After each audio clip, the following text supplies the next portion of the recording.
না করে আমি কোনোদিন মরবো না। বিষ্ণু ইসলাম আমাদেরকে জানিয়েছেন তোমার জন্য যে রিজিকের বন্দোবস্ত, যেই অ্যালটমেন্ট আছে, সেটা ভোগ না করে, উপভোগ না করে তুমি মরবে না, এবং সেটা আপনি উপভোগ করবেন, আপনার কাছেই আসবে। ধরুন আপনারা যে ফল আমেরিকাতে খান, এটা কি আমেরিকায় চাষ হয় ফল, নাকি কানাডা মেক্সিকো থেকে আসে? এখানেই হয়, আবার বাইরে থেকেও আসে। লেটস সে আপনি যেই অ্যাপেলটা দিয়ে আজকে ব্রেকফাস্ট করলেন, যে অ্যাপেলটা আপনি খেলেন, এটা মেক্সিকো থেকে এসেছে।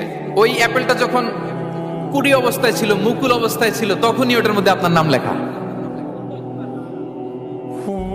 এর মধ্যে কত পাখি এসে ওই গাছে বসেছে, কত মুকুল নষ্ট করেছে, ওইটা নষ্ট করে নাই, কারণ ওইটা আপনি খাবেন।